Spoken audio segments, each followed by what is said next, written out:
বলছেন ওয়ামা আদরাকা মাল কারিয়া, আল্লাহ বলছেন ওই কারিয়াটা কি তোমরা কি জানো? আল্লাহ তাআলা প্রশ্ন করলেন, আবার আল্লাহ তাআলা উত্তর দিচ্ছেন। আল্লাহ বলছেন ইয়াউমা ইয়াকুনুন নাসু কাল ফারাশিল মাবসুস। আমার আল্লাহ সমগ্র দুনিয়ার মানুষকে ডাক দিয়ে বললেন, আল্লাহ বলছেন ইয়াউমা ইয়াকুনুন নাসু কাল ফারাশিল মাবসুস। আল্লাহ বলে ওই দিনটা এমন হবে যেই দিনে মানব মণ্ডলী, এই মানুষেরা যেমন করে দোলা আকাশে উড়তে থাকে, ওই রকম করে মানুষেরা পতঙ্গের মতো আকাশের দিকে উঠতে থাকবে। মানুষ আবার উঠবে কি করে, তাই কি না? একটা মনে প্রশ্নটা আগে, কি করে উঠবে? মানুষ এত অনেকে আছে 1 কুইন্টাল ওজন, 1 কুইন্টাল 20 কেজি ওজন আছে না, এরকম আছে, সাকে উড়াবে কি করে? আল্লাহ বলছেন বাংলাদেশ শোনো, পৃথিবীর জমিনের মানব তোমরা কি জানো? আমি আল্লাহ তাআলা ওই দিন এইরকম পৃথিবী রাখবো না, এইরকম দুনিয়া থাকবে না, ওইরকম সুন্দর আকাশ থাকবে না। আমার আল্লাহ পবিত্র কালাম কোরআন পাকে বলেছেন, আল্লাহ বলছেন ইযা জুলজিলাতিল আরদু জিলজালাহা ওয়া আখরাজাতিল আরদু আসকালাহা ক্বালাল ইনসানু মা লাহা। আমার আল্লাহ তাআলা রব্বে কায়নাত রব্বুল আলামিন বললেন, ওই দিন যেই দিন কিয়ামতের সন্নিকট হবে, সেই দিন আমি আল্লাহ তাআলা ইসরাফিল আলাইহিস সালাম দিনাকে সিংহায় যখন ফুঁক দিতে বলবো, সেই দিন পৃথিবীটা কেমন হবে? আল্লাহ বললেন ওয়াইজা জুলজিলাতিল আরদু জিলজালাহা, সেই দিন মাটি ভূমিকম্পে কাঁপবে, মাটি থরথর করে কাঁপতে থাকবে। পৃথিবীর এইরকম ভূমিকম্প হবে না যেমন করে আমরা কিছুদিন পূর্বে বাংলাদেশে ভূমিকম্প দেখেছি, যেমন করে কিছুদিন পূর্বে রাশিয়ায় ভূমিকম্প দেখেছিলাম, যেমন করে কিছুদিন আপনার কয়েক বছর পূর্বে আমরা এমন করে ইরানে ভূমিকম্প দেখেছিলাম। এই ভূমিকম্প এগুলো পৃথিবীর মেশিন দ্বারা পরিমাপ করা হয়। যে মেশিনটা দ্বারা পরিমাপ করা হয়, ওই মেশিনটার নাম হলো রিক্টার স্কেল। এই রিক্টার স্কেল দিয়ে পরিমাপ করা হয়। কিন্তু যেই দিন আমার আল্লাহ তাআলা এই পৃথিবীকে থরথর করে কাঁপিয়ে দেবেন, যেই দিন ভূমিকম্প হয়ে যাবে, ওয়াইজা জিলজিলাতুল আরদু জিলজালাহা, সেই দিন মাটি এমন করে কাঁপবে, সেই দিন পৃথিবীর কোনো মেশিন নেই মাপ করতে পারবে। সারা পৃথিবীটা টুকরা টুকরা হয়ে যাবে, মাটিগুলো টুকরা টুকরা হয়ে যাবে, পৃথিবীটা চূর্ণ বিচূর্ণ হয়ে যাবে। আমার আল্লাহ বলছেন ওয়া খুরাজাতিল আরদু আসকালাহা, সেই দিন আমার আল্লাহ তাআলা মাটির ভূগর্ভ হইতে সবকে উপরে উঠায়া দেবে। মাটির তলদেশে আপনার সোনার খনি রয়েছে, মাটির তলদেশে আল্লাহ কয়লার খনি বানিয়ে রেখেছে, মাটির তলদেশে আমার আল্লাহ তাআলা লোহার খনি বানিয়ে রেখেছে, মাটির তলদেশে আল্লাহ পেট্রোল রেখেছে, আমার আল্লাহ তাআলা মাটির তলদেশে ডিজেল রেখেছে, আমার আল্লাহ তাআলা মাটির তলদেশে যত খনিজ দ্রব্য রেখেছে। সেই দিন আল্লাহ বলে ওইগুলো মাটির তলদেশে থাকবে না। ওয়াখরাজাতিল আরদু আসকালাহা, মাটি সেগুলো নিজের ভূগর্ভ থেকে উপরের দিকে উঠায়া দেবে। সুবহানাল্লাহ, কেমন হবে তার চিন্তা করে। সব খনিজ পদার্থ উপরে উঠে যাবে, পেট্রোলে কয়লাতে সবকিছু যখন টাচ করবে, পাথরে পাথরে যখন ঘর্ষণ মারবে, পাথরে পাথরে ঘর্ষণ মারলে আগুন হয় কি হয় না? আমরা যারা ইতিহাস পড়েছি, আগে যারা পড়েছেন ইতিহাস দেখেছেন যে আগেকার মানুষেরা, আদিম যুগের মানুষেরা, তারা পাথরে পাথরে ঘর্ষণ দিয়ে তারা আগুন সৃষ্টি করতো না। এইরকম করে লাইট ছিল না, লাইটার ছিল না, তারপরে মাচিস ছিল না, এগুলো ছিল না। মাচিসটাকে যদি দেখি সেটাও কিন্তু একটা বারুদ অপর বারুদের সঙ্গে ঘর্ষণ করে আগুন তৈরি করে, তাই কি না? এইগুলো তখন ছিল না। পৃথিবীর জমিনের মানব দুনিয়া থাকবে না, সারা পৃথিবী তছনছ হয়ে যাবে। তাহলে আসমান কি ওই রকম থাকবে নাকি? দুনিয়ার মাটি যখন, পৃথিবী যখন তছনছ হবে, আর ওই আসমানটা সুন্দর থাকবে না। আসমান কি হবে ওটা আল্লাহ বলছেন। আল্লাহ কোরআন পাকে বলছেন, وَإِذَا السَّمَاءُ انفَطَرَتْ وَإِذَا الْكَوَاكِبُ انتَثَرَتْ وَإِذَا الْبِحَارُ فُجِّرَتْ وَإِذَا الْقُبُورُ بُعْثِرَتْ عَلِمَتْ نَفْسٌ مَّا قَدَّمَتْ। আমার আল্লাহ তাআলা বলতেছেন, দুনিয়ার মানুষ শোনো, ওয়াইদা সামাউন ফাতারাত, ওই দিন আসমানগুলো ফেটে চূর্ণ বিচূর্ণ হয়ে যাবে। আসমানগুলো এমন করে ফেটে চূর্ণ বিচূর্ণ, টুকরা টুকরা হয়ে যাবে যে আসমানের কোনো অস্তিত্ব থাকবে না। ওয়াইদা সামাউন ফাতারাত ওয়াইদাল কাওয়াকিবুন তাসারাত। এই পৃথিবী থেকে কোটি কোটি মাইল দূরে আকাশের ঊর্ধ্বে, আকাশের উপরে যে মিটমিট করে লাইট দেয় ওই নক্ষত্রগুলো, কাওকাবুন মানে নক্ষত্র। আবার আল্লাহ বলছেন ওয়াইজাল কাওয়াকিবুন তাসারাত, কাওকাবের বহু বচন হচ্ছে কাওয়াকিব। আবার আল্লাহ তাআলা বলতেছেন ওই দিন আকাশের নক্ষত্রগুলো নক্ষত্র থাকবে না, ওগুলো ঝরে ঝরে জমিনের দিকে পড়তে থাকবে। সূর্য ঝরে জমিনে পড়বে, চন্দ্র ঝরে জমিনে পড়বে। বলুন জমিনের অবস্থা কেমন হবে? কারণ এই পৃথিবী যতটা বড়, এই পৃথিবীর চাইতে 13 লক্ষ গুণ বড় হলো একটা সূর্য, তাই কি না? আমরা ভূগোলে পড়িনি?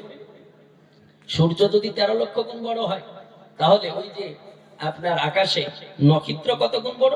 একটা সূর্যের চাইতে কোটি গুণ বড় হচ্ছে এক একটা নক্ষত্র। যেন বলে সুবহানাল্লাহ। এর চাইতে গ্যালাক্সি আরো বড়, এর চাইতে ভলকান আরো বড়, এর চাইতে প্লুটো আরো বড়। এগুলো কেউ নিজের জায়গায় স্থির থাকবে না, সব নিচের দিকে ছড়ে ছড়ে পড়বে। বুঝলেন কি? তাহলে আসমানের কি হাল হবে? এই পৃথিবী সম্পর্কে আমার আল্লাহ বলছেন, আমার আল্লাহ বলেন ওয়াইদাল কাওয়াকিবু তাসারাত ওয়াইদাল বিহারু ফুজ্জিরাত। এই পৃথিবীর জমিনের মানব, তোমরা কি একবার জ্ঞান করেছো আমি আল্লাহ তাআলা পৃথিবী বানিয়েছি? এই পৃথিবীটাকে 4 ভাগে বিভক্ত করে 4 ভাগ আমি আল্লাহ জল বানিয়েছি। 4 ভাগ আল্লাহ তাআলা জল তৈরি করেছেন, 1 ভাগ মাটি বানিয়েছেন। আমার আল্লাহ তাআলা বলতেছেন ওই দিন জলগুলো জল থাকবে না, ওই দিন সমুদ্রগুলো এই রকম স্থির থাকবে না। আল্লাহ তাআলা বলছেন ওয়াইজাল বিহারু ফুজিরাত, বাহরুন মানে হলো সমুদ্র, আর বাহরুনের বহুবচন হলো বিহার। আমার আল্লাহ তিনি বলতেছেন দুনিয়ার বুকের মানুষ শোনো, ওই দিন সমুদ্র এত গতি বাড়াবে, এত গতি বাড়াবে, এত গতি বাড়াবে, সমুদ্রের পানি এত বাড়বে, সারা পৃথিবীকে হাবুডুবু করে চুবানি খাইয়ে দেবে। সুবহানাল্লাহ। হবে পানি সারা পৃথিবীকে ডোবাতে পারে কি পারে না? সারা পৃথিবীকে ডোবানোর জন্য শুধু একটা মহাদেশ আন্টার্কটিকা, আন্টার্কটিকাতে যত বরফ আল্লাহ জমিয়ে রেখেছে, এক আন্টার্কটিকা মহাদেশে যদি বরফগুলো গলে যায় তো সারা পৃথিবী তলিয়ে যাবে। এই যাবে কি যাবে না? আরো বরফগুলো তো স্টকে থাক, বুঝলেন কিনা? আল্লাহ তাআলা বলছেন ওয়াইজাল বিহারু ফুজ্জিরাত। আল্লাহ বলেন দুনিয়ার মানুষে আমি আল্লাহ তাআলা সারা পৃথিবীকে জলময় বানিয়ে দেব। সারা পৃথিবীর সমুদ্রগুলো গতি বাড়াবে, সারা পৃথিবীর সমুদ্রে এত জল বাড়বে, সারা দুনিয়া জলময় হয়ে যাবে, পৃথিবীতে কোনো জীব বলে থাকবে না। ওই টাইমে যদি আপনি থাকেন আমি থাকি, কি অবস্থা হবে? কি করুণ অবস্থা হবে? হবে কি হবে না? একটা মানুষকে নদীতে ফেলে দিবেন, পানিতে ফেলে দেবেন, যে সাঁতার জানে না, দেখবেন কি কষ্ট হয় তার। হ্যাঁ, সারা দুনিয়ার বিনিময়ে বলবে আমাকে ওখান থেকে বাঁচাও, বলবে না? জমি জায়গা যা আছে সব নিয়ে নাও, কিন্তু আমাকে ওই ডুবা থেকে বাঁচাও। হ্যাঁ, কিন্তু বাঁচাবে তাকে সেই দিন। কিন্তু আমার আল্লাহ পাক রব্বে কায়নাত রব্বুল আলামিন কত দয়ালু। আমার নবী বলেছেন ও পৃথিবীর জমিনের মানব শোনো, ওগো আমার উম্মত উম্মাতানি কান খুলে শোনো, যারা আমার নবীর উম্মত উম্মাতানি হবে তাদের উপরে আল্লাহ তাআলা এমন গজব দেবে না। এমন গজব দেবে না যেই দিন আল্লাহ আযাব নাজিল করবে সেই দিন থেকে 40 বছর আগে আল্লাহ দুনিয়ার সব মুসলমানকে উঠিয়ে নেবে। এই মুসলমানগুলো কিভাবে মারা যাবে একটু আপনারা জানেন? পুরো মাহফিল কেউ জানেন? জানেন না? হ্যাঁ না বলেন না গো, জানেন না? তো শুনতে চান তা হাত উঠে বলেন ইয়া রাসূলুল্লাহ, ইয়া রাসূলুল্লাহ, ইয়া রাসূল। মাজাদ। আর আজকে নবীর ঘর মাদ্রাসার জন্য জলসা কালেকশন আমার পূর্বে বক্তা করেছে, তবে আমিও আপনাদের ভিতর থেকে 10 জন ব্যক্তিকে 1000 টাকা করে দিতে চাই যে আপনারা নবীর ঘর মাদ্রাসায় 10টা ব্যক্তি 1000 করে দেবেন, আর আমি শোনাবো যে সেই আযাবের ধরনটা কেমন, কিভাবে পৃথিবীর মুসলমান তারা ইন্তেকাল করবে, কিভাবে আল্লাহ তাআলা তাদেরই নেবে ইনশাআল্লাহ বলবো। কেন? নবীর ঘর মাদ্রাসা, আল্লাহ রাসূল বলেছেন আল মাদ্রাসাতু বাইতি, মাদ্রাসা হলো আমার ঘর। এই রাসূলুল্লাহর ঘরে যারা দান করবে এটা হচ্ছে সাদকায়ে জারিয়া। মিশকাতুল মাশাবিতে হাদিস এসেছে, নবী বলছেন তুমি মৃত্যুর পূর্বে 3টা জিনিস দুনিয়াতে রেখে যাও, তাহলে কবরে কোনোদিন অশান্তি হবে না। কি? আল্লাহ নবী বললেন প্রথম যে ওয়ালাদুন সালিহুন, নেক সন্তান রাখো। যদি এটা না পারো তাহলে তুমি এমন জ্ঞান পৃথিবীতে ছড়িয়ে যাও, তোমার জ্ঞানে মানুষ উপকৃত হবে আর তোমার জ্ঞানের চর্চা করবে। আল্লাহ নবী বলছেন ওটাও যদি না পারো তাহলে সাদকায়ে জারিয়া করো, প্রবাহিত দান, যে দান আপনার এমন যে আপনার মরার পরও 20 বছর 25 বছর 30 বছর থাকবে, মানুষ উপভোগ করবে, আর ওই দানের কারণে আল্লাহ তাআলা আপনার কবরের আযাবকে maaf করে দেবে। বলে সুবহানাল্লাহ। এর মধ্যে একটা হচ্ছে মাদ্রাসায় দান, সাদকায়ে জারিয়া। তো আমি ইনশাআল্লাহ ওয়াজ করব, জলসা আপনার আদায় করব না, তবে 10 জন ব্যক্তি দেখতে চাই। কি নাম আপনার? আপনার আব্বার নামে। আপনার নাম কি? মিনহাজুল। সুবহানাল্লাহ, কত সুন্দর নাম গো। মিনহাজ মানে হচ্ছে তারিকা। এই তাকান, আমার দিকে তাকান। আপনার নামের মানে কোনোদিন শুনেছেন? তো শুনেন আজকে। মিনহাজ মানে তারিকা, মিনহাজ মানে নিয়ম, মিনহাজ মানে কানুন, মিনহাজুল ইসলাম, ইসলামের কানুন, ইসলামের রাস্তা। সুবহানাল্লাহ। কত দিয়েছেন? 1000। যা বলেছি তাই দিয়েছেন। সুবহানাল্লাহ। আপনার এই নামের গুণে আর বলবো আপনার নগদ দিতে হবে না, বাকি দেন। কি কাজ করেন? এই এই এই চরে বাড়ি তো, চরের একানি যদি একদিন কোরআনতে ইনশাআল্লাহ হয়ে যাবে, না থাকলো এমন কোন বাড়ি নাই যার চরে আপনার একানি নাই। 55-56 হাজার টাকা কুইন্টাল কেনা। 1 কিলো দাম সেই দিন বলছে কে 500 না কত টাকা বলছে কেজি। 50,000 হলে তো 500 টাকা কেজি হয়ে যায়। সুবহানাল্লাহ। আমি বলবো আর 1000 টাকা দিয়ে 2000 পুরো করে দেন। কেন বলছি শুনুন, আপনার এক নামের গুণ। দ্বিতীয়, আল্লাহ তাআলা রব্বে কায়নাত বলেছেন ওয়া খালাকনাকুম আজওয়াজা। আল্লাহ বললেন বান্দারে আমি যা বানিয়েছি সব জোড়া জোড়া বানিয়েছি, একটা নারী তো একটা পুরুষ বানিয়েছি, জান্নাত তো জাহান্নাম বানিয়েছি, আসমান তো জমিন বানিয়েছি, নেগেটিভ তো পজিটিভ মানুষ করেছে। তাহলে 1000 জোড়া হচ্ছে না বেজোড়া? সুবহানাল্লাহ। লিখেন নারে তাকবীর, নারে রিসালাত। মিনহাজুল ইসলাম সাহেব 2000 টাকা দাতা বলি জিন্দাবাদ। সুবহানাল্লাহ। দান তো 10 টাকাও নিয়েছে, চাদর দিয়ে নিয়েছে, আমি দেখেছি। 1000 মানে আশাইটা দুষ্কর। তবু আমার ভাইজান তিনি 2000 টাকা দিয়েছেন নবীর ঘরকে ভালোবেসে। আর আমি বলবো ভাইজান যতদিন বাঁচবেন একটু আল্লাহকে সাজদা করার একটু মনোযোগী হন, মানে নামাজ একটু মঞ্চে সম্মিলন, তুমি একটু মঞ্চে। তো যাই হোক 2000 টাকা দাতা সকল ওলি জিন্দাবাদ। আচ্ছা বসুন ভাইজান। বা আর বলবো কোন আল্লাহর বান্দা আছেন? আমার অনেক বক্তব্য, গুরুত্বপূর্ণ আলোচনা আমি যেগুলো বলবো কিন্তু হয়তো সময় পাবো না, রাত্রি গভীরের শেষে আপনার এইরকমই হয়। তবে মা বোনদের জন্য আমি অনেক বক্তব্য যেগুলো বলতে পারবো না, তার জন্য একখানা কিতাব একটা দাও। আমি একখানা কিতাব নিয়ে এসেছি। এই কিতাবটা মা বোনেরা, বাপসি আমার ভাইরা আপনারা সংগ্রহ করবেন, অনেক ফায়দা, অনেক কিছু পাবেন।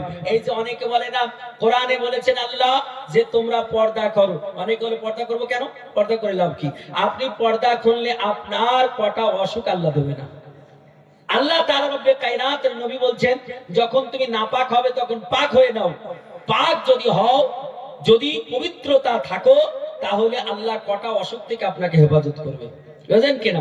আপনি যদি আপনার ফরজ গোসল সঙ্গে সঙ্গে করে নেন, কটা আপনার অসুখ আল্লাহ দেবে না। আর স্কিনের কয় প্রকারের চর্ম রোগ হবে না, বুঝলেন কিনা? এইরকম করে নামাজ যদি পড়ে, শিরা, এই যে শিরা আমাদের আছে কিনা, কখানা শিরা সতেজ থাকে, আর নামাজ না পড়লে কতটা শিরা ব্লক হয়ে যায়। মাজাদ কোরআন ও হাদিসের পরে বিজ্ঞান দিয়ে আমি লিখেছি, বহু রকম আপনার তথ্য আছে। এই যে কেসে মহাবৈজ্ঞানিক, এই কিতাবখানা মাত্র 50 টাকা দাম, আপনারা একটু সংগ্রহ করে নেবেন। আসার প্রয়োজন নাই, কেউ একটা নিয়ে যাবে, ইনশাআল্লাহ আপনারা নিয়ে নেবেন। তো মাজাদ মোহতারাম, বলতেছিলাম যে আল্লাহ রাসূলের ঘর মাদ্রাসা, এই ঘরে একজন ব্যক্তি মিনহাজুল ইসলাম, তিনি 2000 দিয়েছেন, 1000 দিয়েছিলেন, 1000 আরো এক্সট্রা তিনি দিয়েছেন। আর একজন আল্লাহর কোন বান্দা একটু চটচট করে দেখাতে পারেন যে বলেন হুজুর আমিও 1000 টাকা দেব, ইনশাআল্লাহ। মিলন একটু মঞ্চে আসো, মিলন একটু মঞ্চে এসো। তো আমি আপনাকে শুনিয়ে দেব, একটু তাড়াতাড়ি করে দেন, আর ওয়াজও শুনতে থাকেন, শুধু কালেকশন দেব তা নয়, ওয়াজও বলবো। সুবহানাল্লাহ।